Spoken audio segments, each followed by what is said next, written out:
say that about all of them, but this truly is. There's something which is enchantingly pulling about this.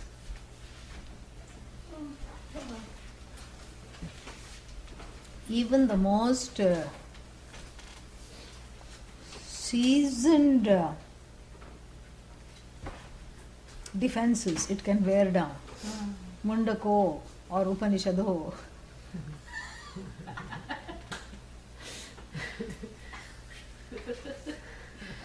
That's why it's called Mundako Upanishad. See?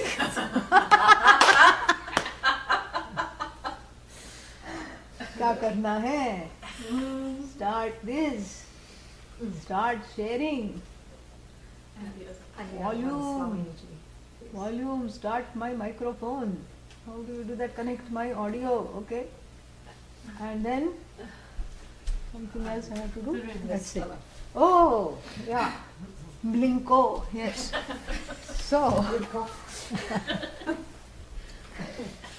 So that's why this is called Mundako Upanishad.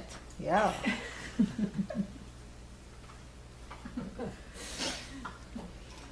Om Sahana Bhavatu Sahanau Bhunaktu Sahaviryam Karavavahai Tejasvinavadhitamastu ma vidvishavahai. Om Shanti Shanti Shanti.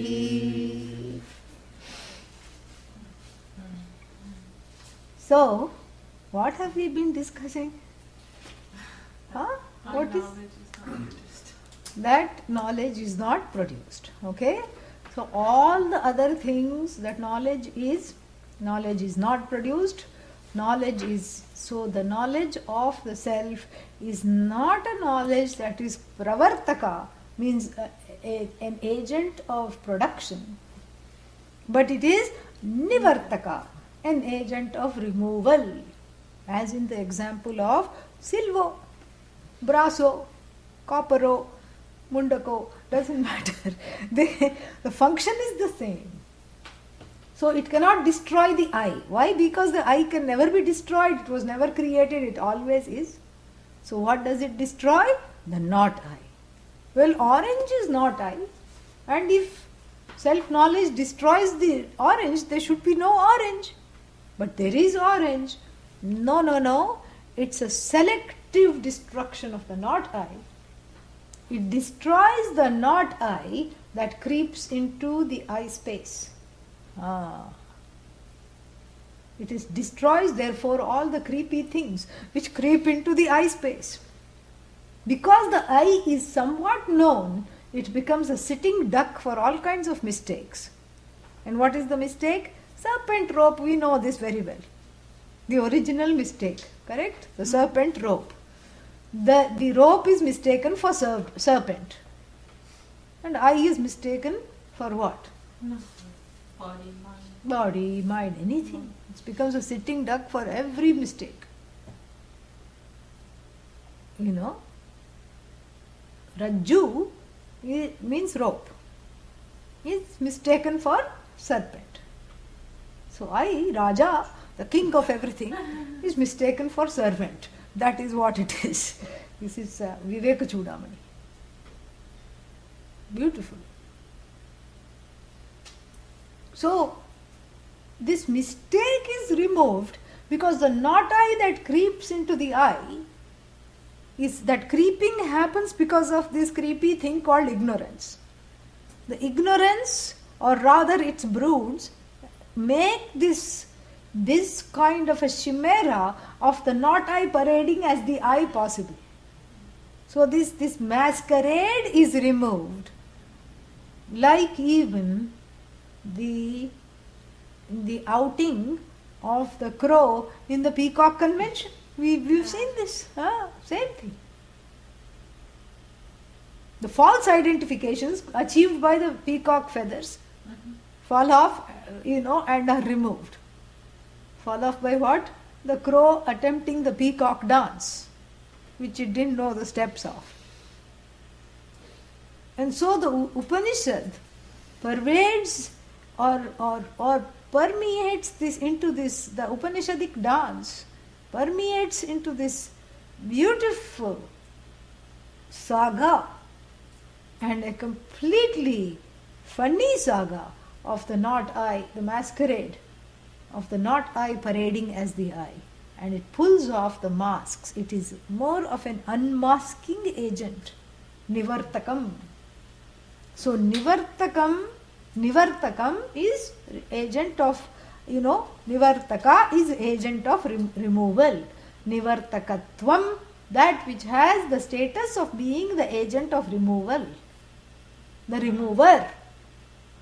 So that which does not have the status of being a remover is what? Is called Aparavidya. Aparavidya means it does not have the status of being a remover. That is the first qualification of this knowledge that is not a remover. What is the first qualification? It is apara, characterized by, the word apara. Apara, shabda, vachana, apara, vachana, apara, shabda, vachana, yogyam, apara, shabda, vachyam. The pratyaya is yat. It gives that which is, it gives the sense of that which is yogya. How do you say that? That which is deserving of being called aparashabda. That which is deserving of the description of non-relative knowledge. That is one characteristic of this knowledge that does not remove samsara. We have seen that. What is the second characteristic? Please read. Apara Shabda Vachyayam. We have done that. Next one. Rigvedadi Lakshanayam. We have almost done that as well. So what is Apara Shabda also is described. That knowledge which is characterized by Rigveda, etc.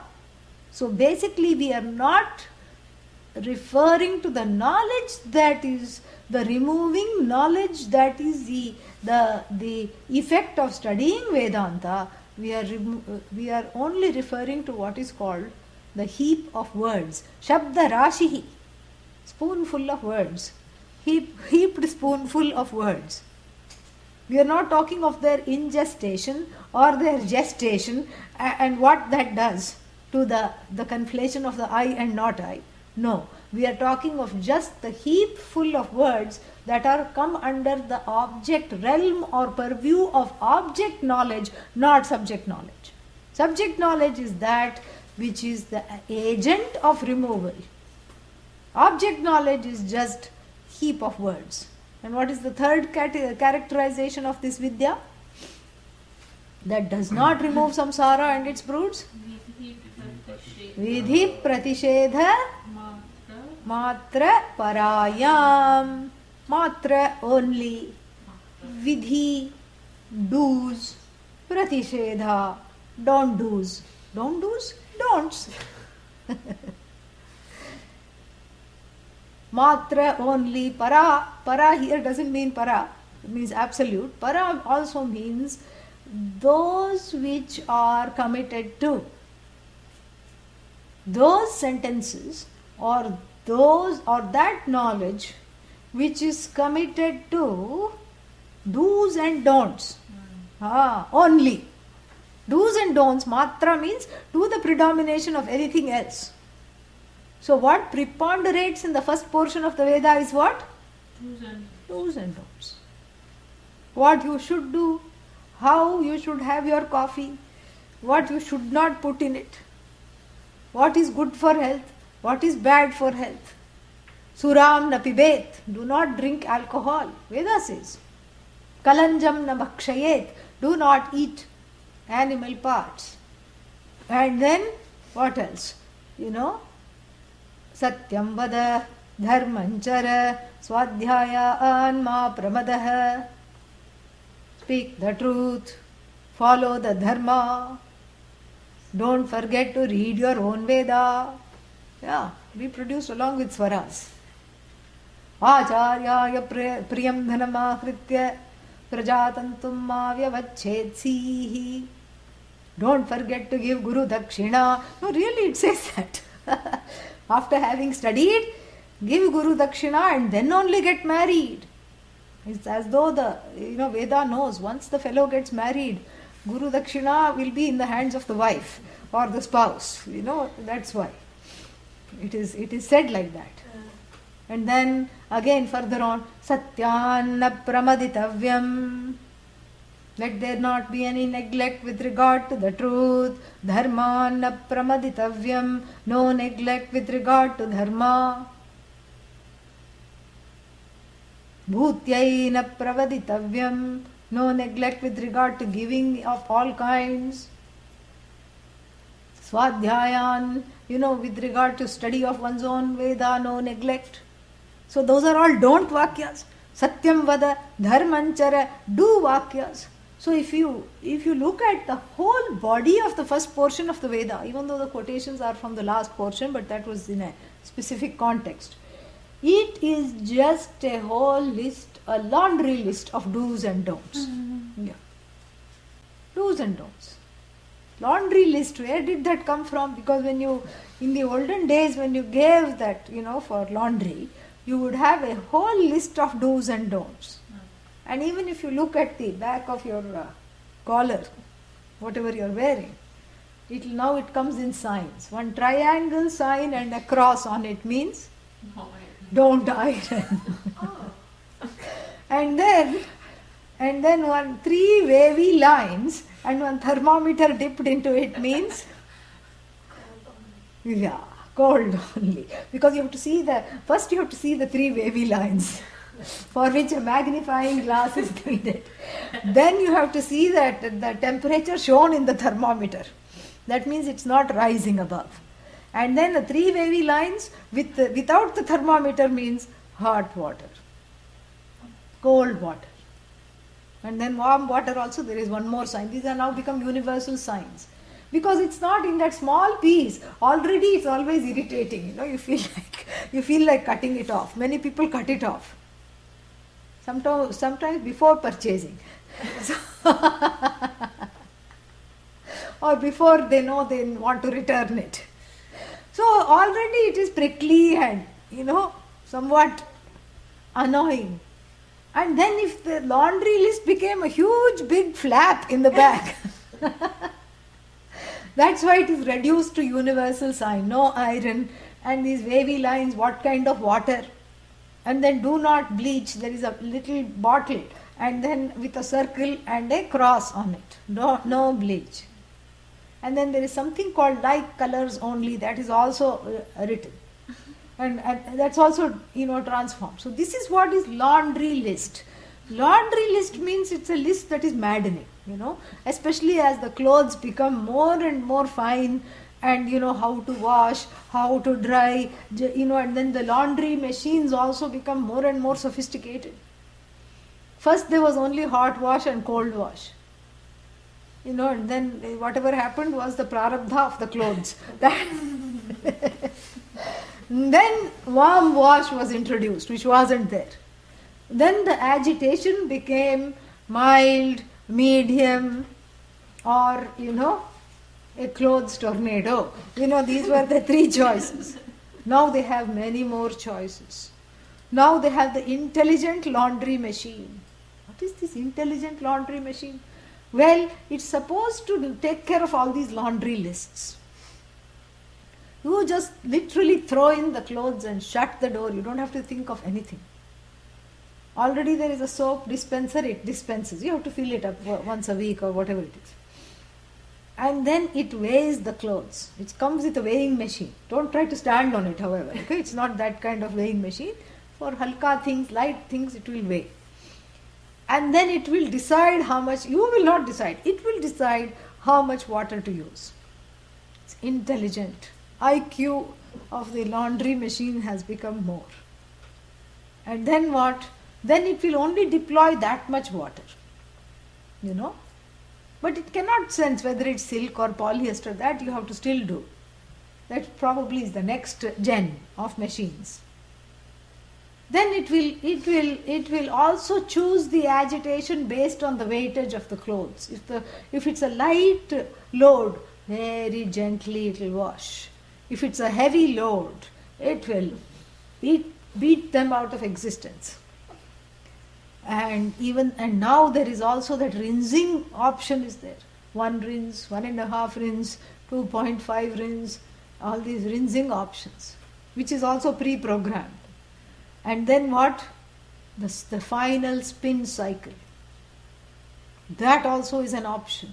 Gentle spin. And then that tornado spin everything. So these are all the options to do away with the laundry list. But then the machines have become so complicated that you have to do away with the laundry machine itself instead of the list, and then you are back to the list. So the laundry list is like the first portion of the Vedas. Don't bleach, wash with light colors, what are you doing, this is not the correct way to do this, who told you to iron, and if you iron, something will happen in the karma phala, iron is waiting to press you. Yeah, that is what it is. Because all the do's and don'ts, if you do what is not to be done, then what happens? Some other don'ts come in the form of karma phala. You incur a demerit called papa. Then if you do what is to be done, you sometimes get something called punya, not all the time. Sometimes you get something called punya, merit. Then the whole point of the first portion of the Veda is to accrue merit and to reduce demerit. Then what do I get as a result? What will I get? A comfortable life. When? Next life. And then in between this life and next life, what is there? A comfortable afterlife. Where? In Brahmaloka. Sitting right next to Brahmaji, pressing his feet, because extra punya. This is what is the sum total of the first portion of the Veda. What to do, what not to do. And if you do this, you will get this, because nobody will do or not do without any rewards. So do's and don'ts along with the rewards is just the sum total of the first portion of the Vedas. And who is it addressed to, this list of do's and don'ts? Jiva. To the jiva. What kind of jiva? To the doer. And the don'ter. Yes. Don't ERR. Don'ter. Yeah. So to the doer and the one who doesn't want to err, the don'ter, the one who wants to do things properly.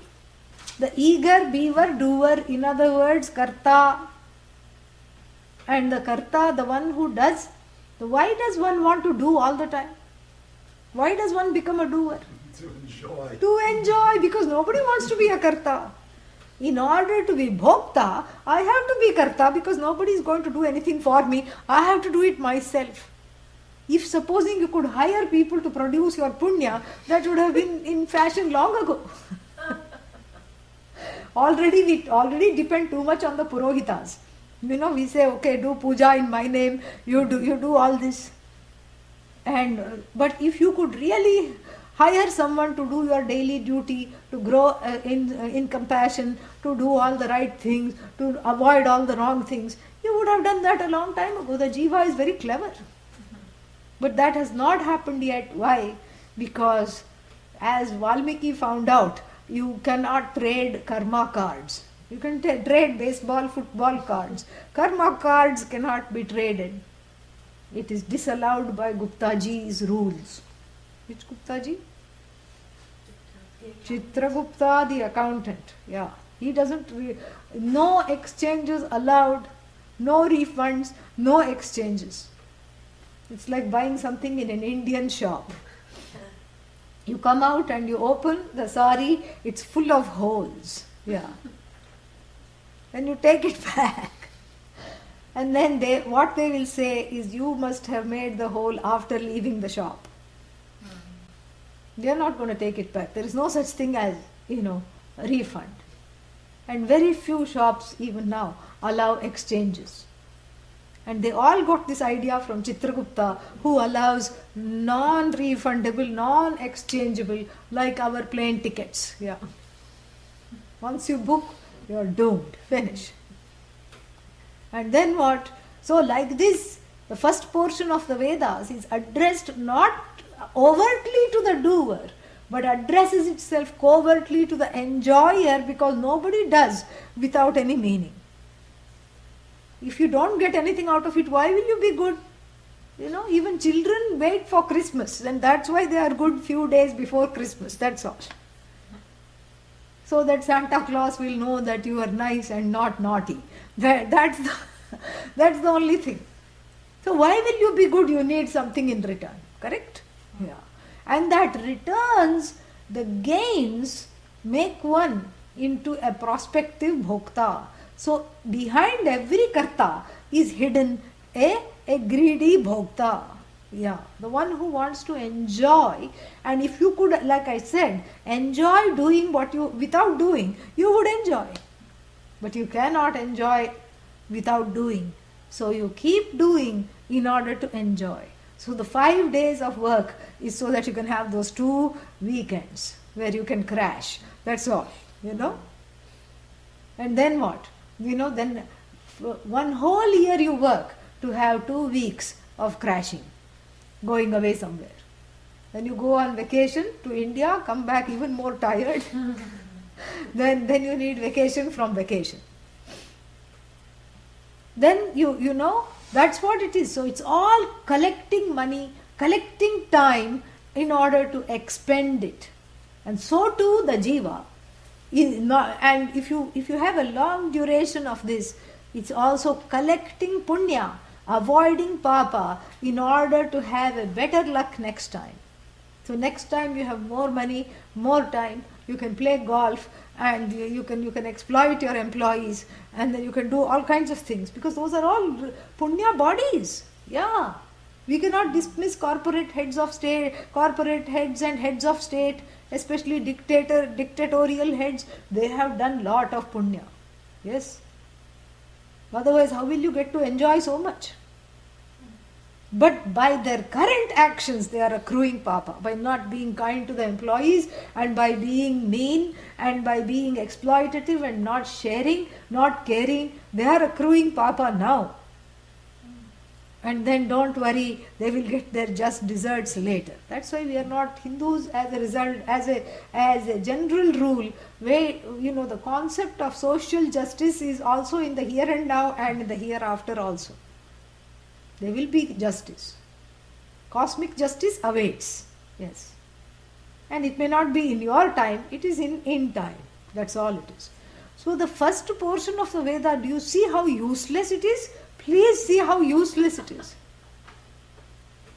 It's like as though you didn't have enough of your own parents telling you the childhood is just that. Where are you going? The child is hardly able to talk. Mother runs behind the child, father runs behind the child. Don't do this. Didn't I tell you not to do this second time? I mean, the child's memory span is, 5 minutes. It doesn't remember anything. I saw one picture, there was that, like the dog, the two comics, one caption, one picture, second picture. In the first picture, the man is telling the dog, Rover, didn't I tell you not to climb on the kitchen counter and then open the cupboard and steal the cookies? Didn't I tell you to do this? Didn't I tell you to wipe your feet when you come inside? Didn't I do this? He gives this whole laundry list of why did you do this? And you bad dog, Rover, bad boy, Rover, horrible, Rover, I'm going to take you to the pound. This is what he says. And in the next caption is what Rover hears. Rover, ... Rover, ... Rover. So it's wagging its tail. Even when the man says, I'm going to take you back to the pound, it's wagging its tail, because all it hears is Rover, Rover, Rover. That is what it is. So all these do's and don'ts, either one is incapable of comprehending, like the dog or the child, or one, as an adolescent, one tunes it out because one is sick of these do's and don'ts. Don't you see? That's why your teenagers don't, as soon as you say their name, they put on headphones. Yeah. Because they know you very well, even better than you know yourself. That either you're going to say do something, or you're going to say don't do something. What a useless body of knowledge. The first portion of the Veda. It's a list of do and don'ts. For whom? The one who needs to be guided by the do's and don'ts. Because the greedy bhokta is exactly that. The greedy bhokta without any parameters of what to do and what not to do. If bhoktritvam is the goal, if enjoyment is the goals, then the means do not matter. The ends are, the means are compromised for the sake of the ends. So just like a child needs a certain rubric of what is playtime, what is a play area, where you should not have tantrums like outside of the toy store. All these things have to be established right at the start, correct? A disciplining process has to be established for the child and even more so for the adolescent. You have to have certain things. These are the things that are allowed in this house. Oh, I'm going to leave house. Okay, go. It won't go. Nobody will go because, they have to get a job and do all these things. Nobody will go. Very few, And no free food, nothing, no cooking is, how will they go? So you have to say, as long as you live in this house, these are the rules that you are going to abide by. And every parent has done this, even though they don't like to do this. They have to do this, they have no other way. And then, there is no such thing as free things in the family. There cannot be. Why? Because we are all together in this, and to reproduce this family needs, everyday needs, there are certain chores that have to be maintained. So the table has to be laid, and then it has to be unlaid. And between laying and unlaying, things have to be washed, things have to be put away, and then things have to be wiped and stored and then brought back out. And there is a way of doing things. And so you keep the children involved and busy in doing. Why? Why not let them have a lot of free time? What will happen? They will do what they are not supposed to do. Why? Because they will want what they are not supposed to want, which are actually injurious to them. So they'll get into addictive behaviors, they will get into self-abusive behaviors, or they will abuse other people. And so therefore, all this doing and daunting, which is basically, as a body of knowledge, it may seem vyatha, means without use. It has a certain use of disciplining this perpetual child. Which child? Inner child. This bundle of inner children, going by the collection of inner children, going by the singular noun of jiva. In one jiva, thousands of inner children, each with a compendium of raga and dveshas. Correct? Yeah. And the jiva is this one person with so many quartering, meaning like you are quartered by desires. Horses, the desires are tied to horses that are running in 5 different directions at once. That is what is quartering. I won't say more than that. And that's an ancient torture technique and punishment. And so here too, the desires are running in different directions, and the jiva is tortured.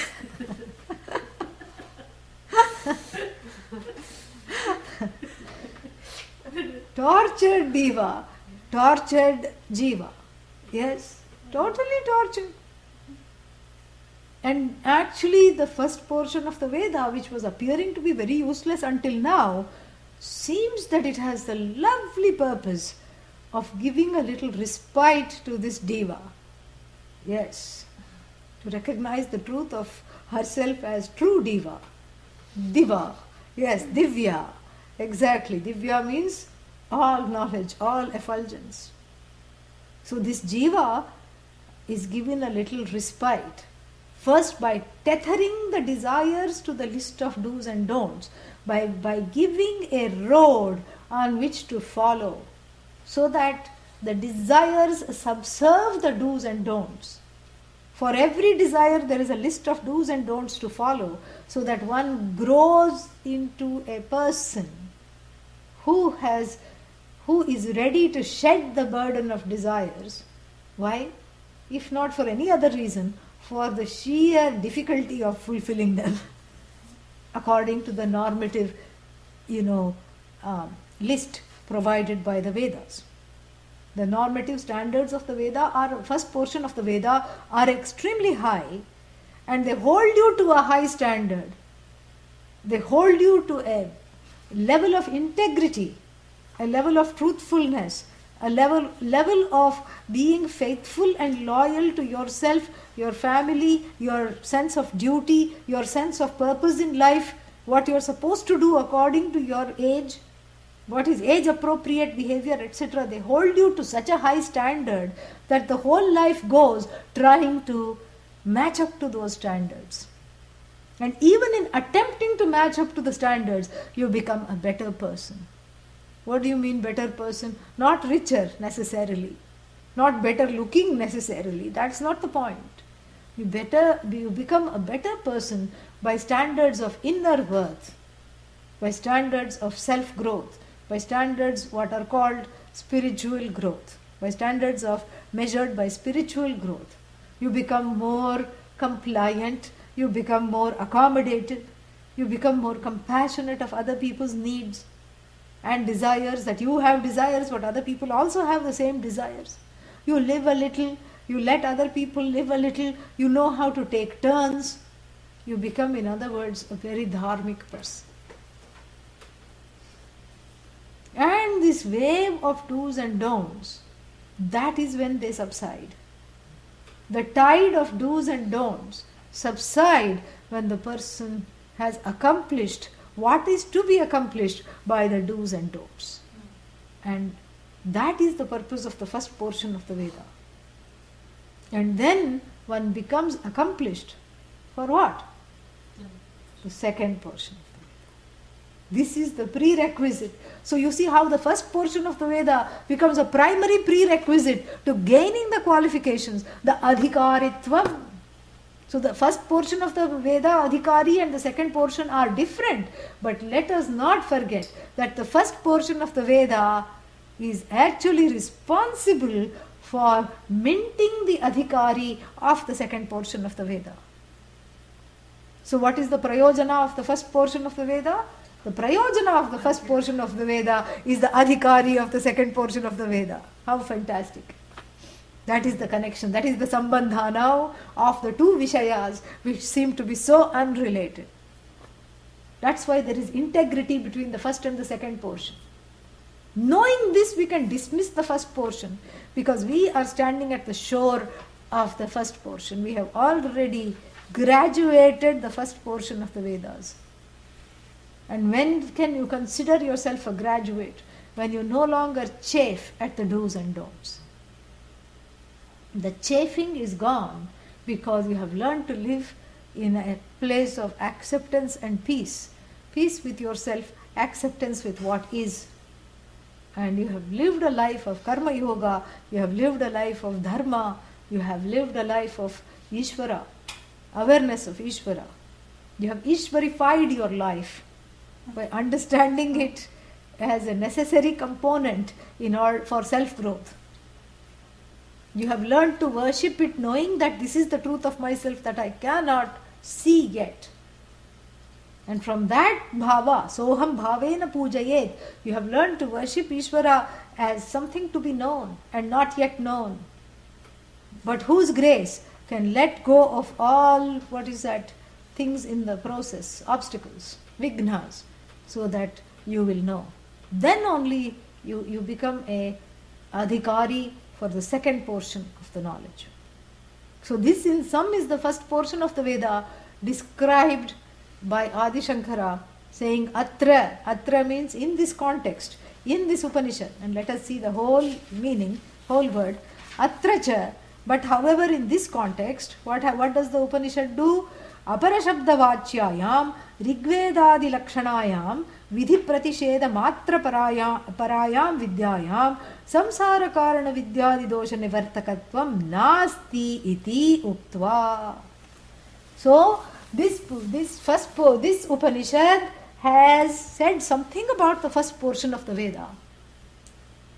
It has said, although the first portion is useful in its own way, it is also useless. It is both useful and useless. Why is it useless? To remove the faults of samsara, it is useless. To give the adhikaritvam, it is useful. But that is where its use subsides. To remove ajnanam, is it useful or useless? Useless. First portion of the Veda, is it useful or useless? Useless. To remove samsara, is it useful or useless? Useless. And so, and what is this that is useless? The first portion of the Veda and the words, that it contains, described by or defined by Rig Veda, etc., whose examples are Rig Veda, etc., and whose purpose is only a laundry list of do's and don'ts to make you sick of the do's and don'ts, and to know that no matter what you do, you will never get what you really want. That is the purpose of the do's and don'ts. That is the adhikaritvam. The adhikaritvam is viveka vairagya, that no matter how good I am and no matter what I do, what I seem to be wanting is not covered by the list of do's and don'ts. Is not covered by what is produced by the do's and don'ts. What is produced by the do's and don'ts? Finite or infinite? Finite. What I want, infinite. This is the viveka that has to come. So this first portion is viveka janakatvam is there, but still it is, even though it has viveka janakatvam, asti samsara nivritti phalakatvam nasti. Even though it has the capacity to produce viveka, that I think I'm going around in circles, it does not have the capacity to produce it does not have the capacity to give self-knowledge or to remove samsara.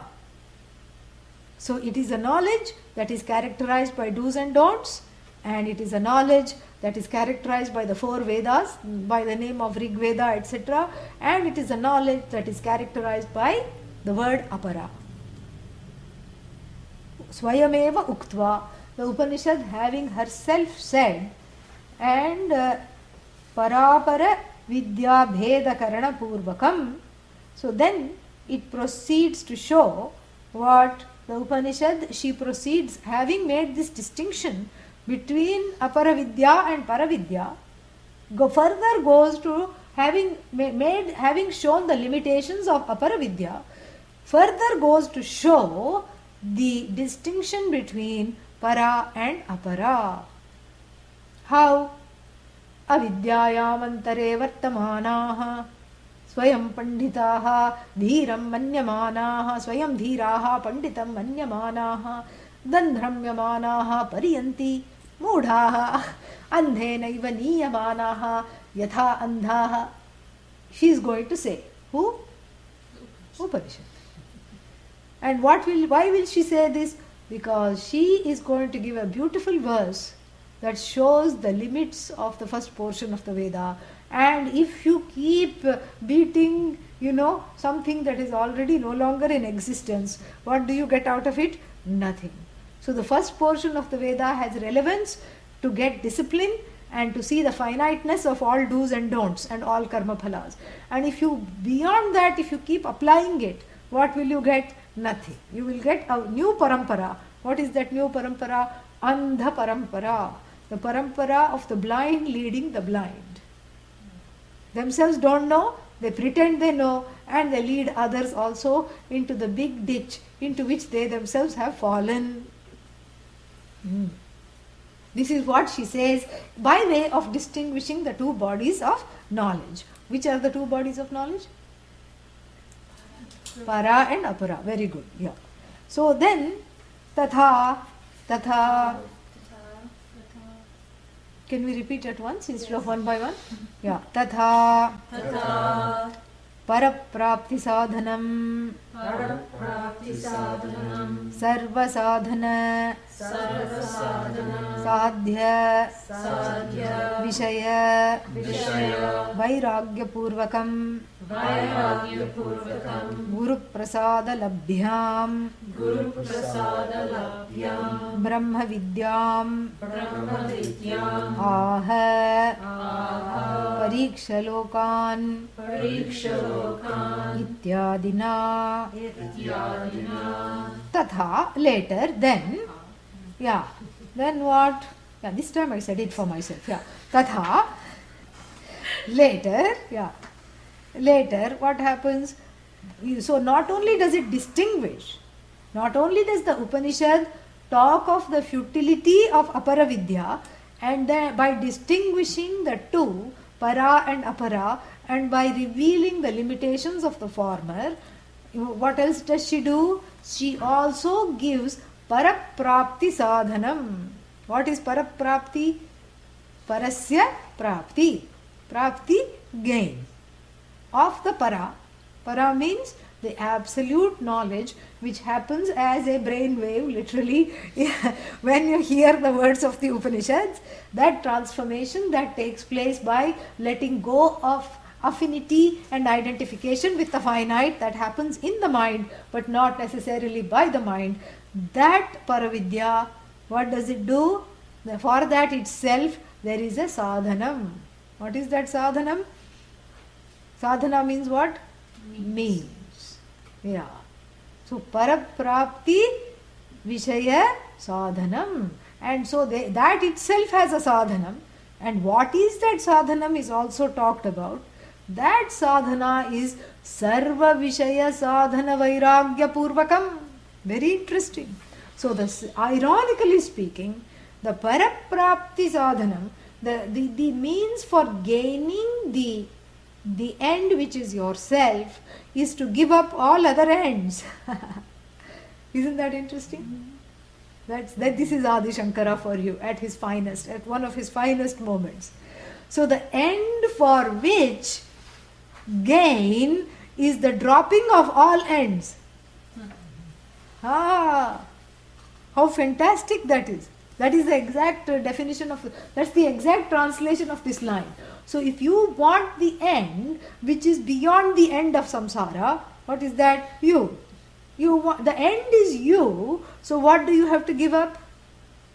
All other ends. All other means also to gain all other ends. The end. Finished. This is what you have to do.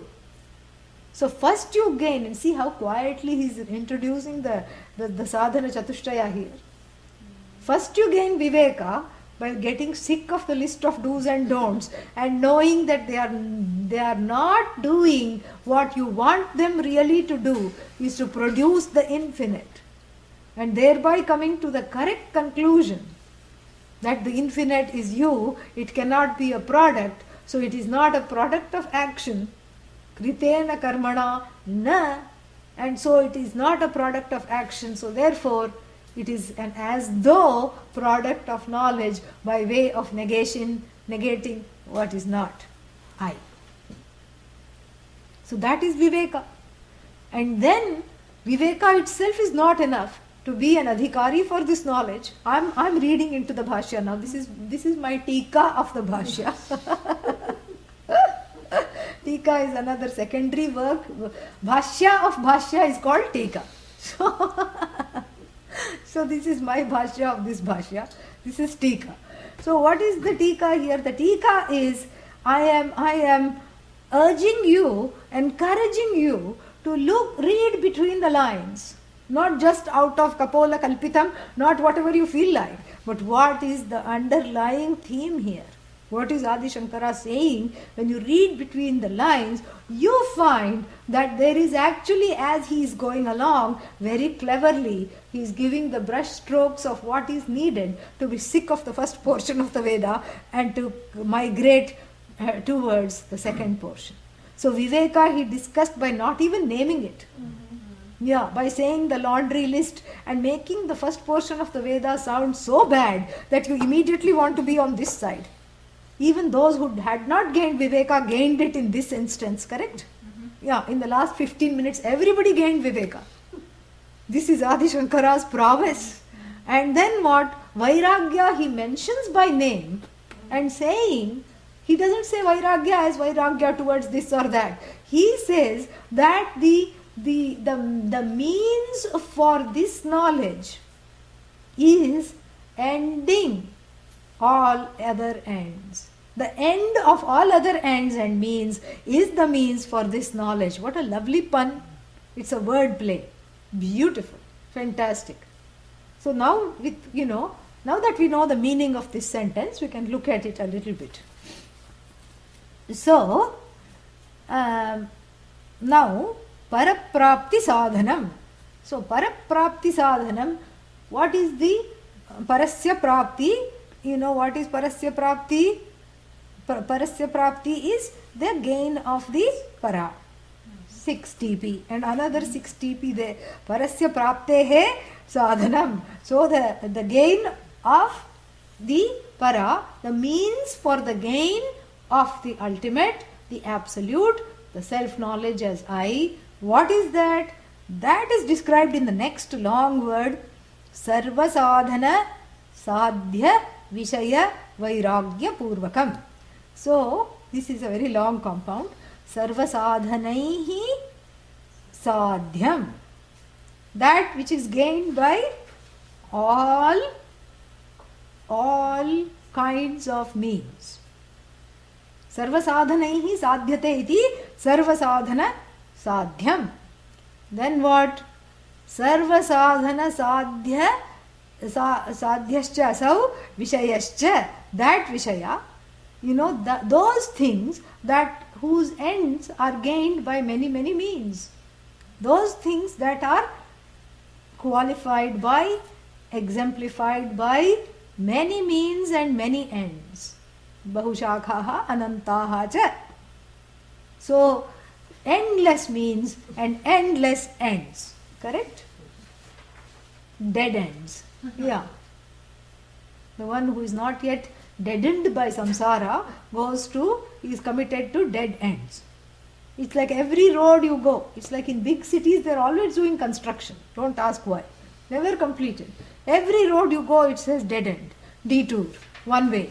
Then you keep going round and round. Correct? This is what samsara does. The samsara road signs are dead end, one way, detour, please come back again. Yeah, sometimes when you drive on interstate highway, you are leaving Oregon, come back and visit us again. Yeah. You are leaving this jiva, yes, this body, come back and visit another body. That's all it is. These road signs of samsara are misleading because they keep you in this circular logic of I have to do, to not do. What is this logic? It's a stupid logic. You cannot do to undo. If you really want to undo, stop doing. If you want to, I want to not become anymore, but I engage in becoming acts.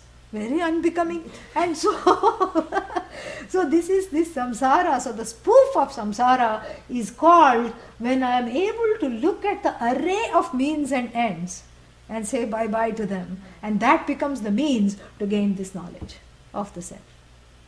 So sarva sadhana sadhya sadhyascha asau vishayascha vishaye. So with regard to the Vishaya Saptami, on the word Vishaya.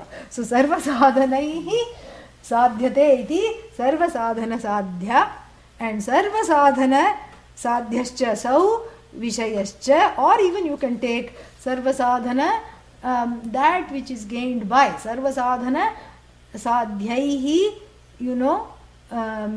is gained, and what is gained is the Vishaya. Sarva sadhana sadhyaihi gamyam vishayam, or vishayani. And these vishayas, what happens, vishayaha actually. So these vishayaha, what happens to these vishayas? These vishayas are to be given up. Vishayas are to be given up. And how do you give up the Vishayas? By seeing the endless futility of deploying endless means and ends to gain the finite, which is the cause of discontent.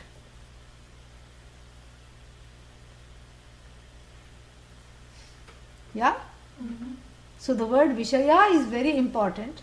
Vishinoti Badhnati Vishaya. Vishaya means thing. And what is the definition of thing? That which binds. Beautiful.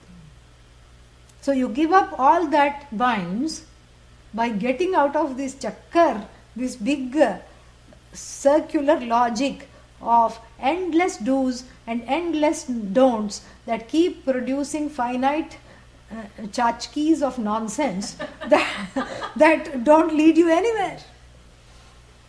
That don't lead you anywhere. Finite little joys which when you are craving the infinite, and the infinite happens to be you are just, distracted, deflected. These finite ends and means, all endless ends and means that produce the finite, deflect you from the true purpose, which is yourself. So the Mundaka, the head ritual, signifies Vairagya towards all ends, Vairagya towards all means. And that has to be kept in front, just like the live coals is kept in front of the head and put it in front of the teacher. And that front is described, the front that you should have as a student of this knowledge is described the word Purvakam. What is Purvakam? Vairagya is in the front of which, having ascertained all sadhya sambandhas are what? Finite, endless, a spoof for what I really want, and having had, and then the Vairagya for all of them is kept right in front. Vairagya Purvakam. And that is the first qualification of this knowledge. So this is the first sadhana. Correct? Yeah. So this Paravidya is got by two ways. The first sadhana for Paravidya is Vairagya towards all means and ends. First measure. What is the second thing? Guru Prasada Labhyam. Second qualification for this Paravidya is that which is gained through the grace of the teaching teacher. Teacher is not separate from the teacher. So that which is gained through the teachings, the grace of the teachings. And this is very important. Grace of the teachings means what? How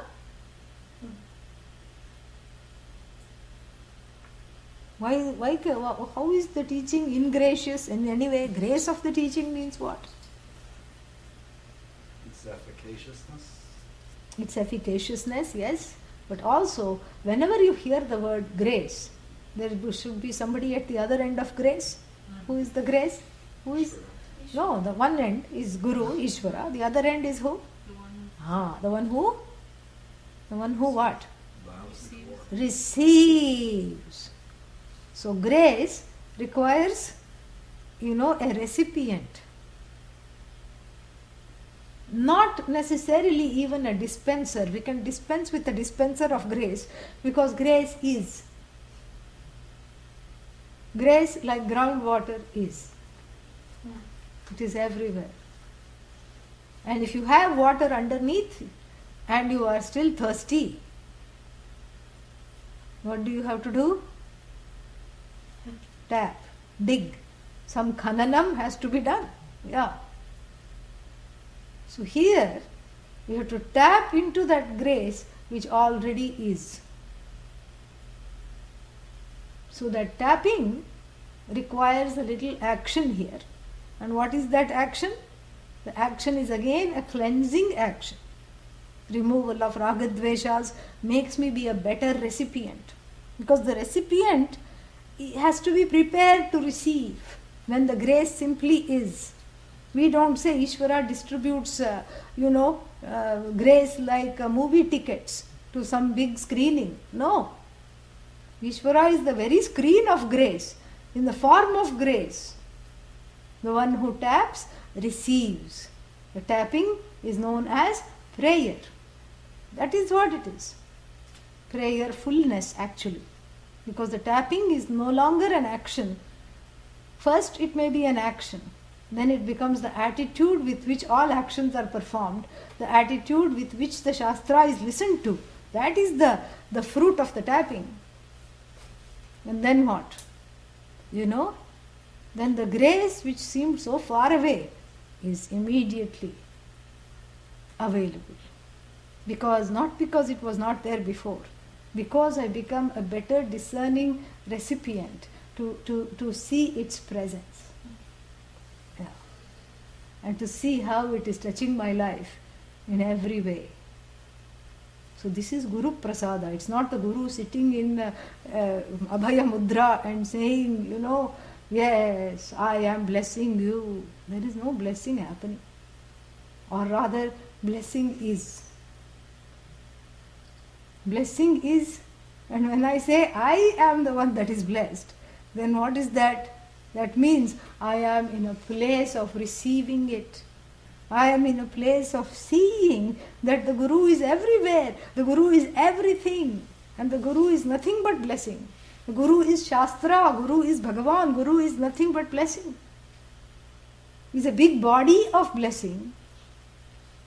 And my attitude, it is incumbent upon my attitude to be able to be a recipient of the blessing. And you see how nicely, going from the Viveka, Vairagya, straight away he has gone to Shraddha, Tika. So, he has gone to Shraddha here. Just by the word Guru Prasada Labhyam Brahma Vidyayam. Labhyam, see? Labhya means received, gained. Labhana yogyam. So one has to become a shishya, which is shiksha yogyam. This yat pratyaya, I tell you, it's a very, very heavy, wonderful thing. The one who is deserving of the teaching is shiksha yogyam, shishya, and labhya. You see, there is a thing here. So Adi Shankara does not want you to focus on Guru Prasada as some kind of a confetti of Shastra cut into pieces falling from the skies or from the hand of the Guru. No. The Guru is a nimitta that you yourself has created. The Guru is not outside of you. Oh, what do you mean? Nobody is sitting here? No. The teacher is sitting. But you have called the being of the teacher into being by your own recipiency, if I can use that, make that into a word. You have conjured up the Guru for yourself by desiring the knowledge. You have conjured this up. Your own grace. So really Guru Prasada is connected to Atma Prasada. Dhatu Prasada. This is what is Dhatu Prasada. Your own, Atma Anugraha, your own grace for yourself to know that you are deserving of this knowledge, to know that there is nobody else other than you that deserves this knowledge, to know that you are qualified to receive this knowledge. Even though Viveka, Vairagya seems to come and go, I am still qualified. That feeling of deservedness is what is required to tap into both Ishvara and Guru Anugraha. Your own Anugraha is there indicated by the word Labhya, Shishya, same pratyaya. Vidyayam, Labhyam, that which is gained by Guru Prasada means what? By my own state of learning how to receive this knowledge. Shraddha Purvakam. By not saying that, he is saying that. This is Adi Shankara. This is the beauty of Bhashya. Right here. There is so much to say which is already said, and there is so much to say which is not said, which you can see. And each time you see this, you see more, you see more, you see more. You go deeper and deeper and deeper. So here he talks of Shraddha. And that, so Vairagya Purvakam is only one part of it. Vairagya, giving up all means and ends, becomes the means for this knowledge. So giving up everything, you come to the knowledge. One comes to this knowledge. But then what? No Shraddha, or rather little Shraddha. Shraddha comes, mostly goes. What to do? He says that is what is the clincher. Shraddhavan labhate jnanam. The one who gains this knowledge is Shraddhavan. And Shraddha means always being in a place of being a imbiber of this knowledge, being open.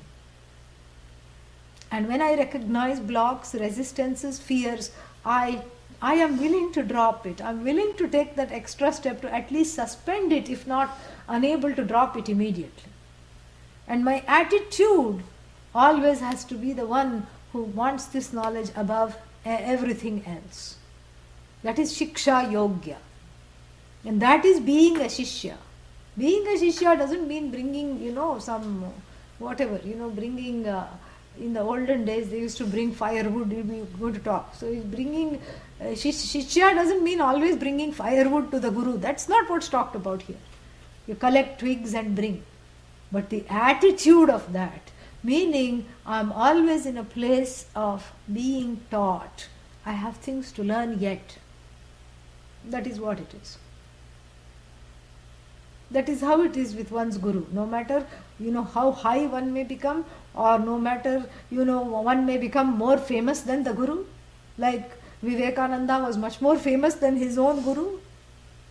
But you should have, and if you read the books, you will see his attitude towards his own Guru. That is what it is. There is, because it's all one, there is no one-upmanship. It's all one. Who are you going to compete against? So that place of being as the recipient of this knowledge, and the gratitude associated with that, the desire to learn and the openness to learn and the willingness to suspend my own conclusions, no matter how dear they are to me, my own pet peeves and conclusions, is called Shraddha. And here it is described as Guru Prasada, because the Shraddha that is rewarded is Guru Prasada. Because Shraddha is for the sake of what? Is knowledge. So when the knowledge comes, that is called Guru Prasada. Because the Shraddha is directed towards Shastra, Guru, Ishvara. And when they bless with him, when they bless means when they allow you to see what is to be seen. That is called Guru Prasada, Ishvara Prasada, Atma Prasada. But really speaking, it hinges on Atma Prasada, because I receive only that much which I allow. Yeah. I allow, whatever I allow, I receive. So this is what is called Guru Prasada Labhyam. And then what? Brahma Vidyayam Aha. And the Upanishad said, what did she say? She said, Pariksha Lokan Karmachitan. That is the famous Vakya. In this we will be seeing this at length. And then, what did it say? What did the Upanishad say? The Upanishad said, why did she say that? She said, having examined all the worlds and giving up all the finite, you come to the Guru, seeking the infinite, knowing that this is not a matter of doing, but it is a matter of understanding and assimilating. And why did the Upanishad say that? To distinguish it from Aparavidya, she said that. So more we shall see when? Next Sunday shall we have a class? Yes? Yes. No? Online? Are you going to come if we have class on next Sunday? Okay, all right. So, next Sunday, 7:30 in the morning, our time, meaning Pacific time. And then don't forget, next Saturday, you can sleep in 9:30, once a month, Viveka Chudamani class. No. Vedanta Dindima, that was in DC. From DC Vritti came. So, yeah. So, Vedanta Dindima class next Saturday, 9:30 a.m. Sleeping in on Saturday, waking up on Sunday, February 2nd. Okay? Yeah, so February 1st. So, and then we have our regular classes. What are they? Tuesday. Yeah. We have Sanskrit. Tuesday, no. I mean, Tuesday, Wednesday. Shvetashvatara Upanishad, 6 to 7. Wednesday, Kathopanishad, 6 to 7. So, I am having an extra chanting class. So, please come. What time is that? 2:30 there is Sanskrit. 3:30 to 4:15. And then 2:30 to 3:30 is the intermediate Sanskrit, which where I am the teacher and I am the student. So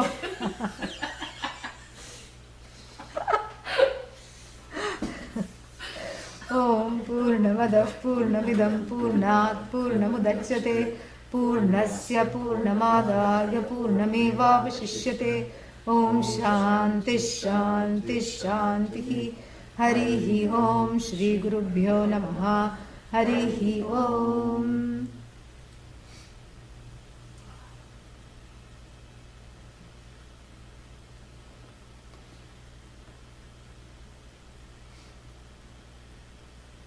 Little more bright and shiny. Yeah, it will continue. Any questions? No. Okay. All right. Here also there don't seem to be questions.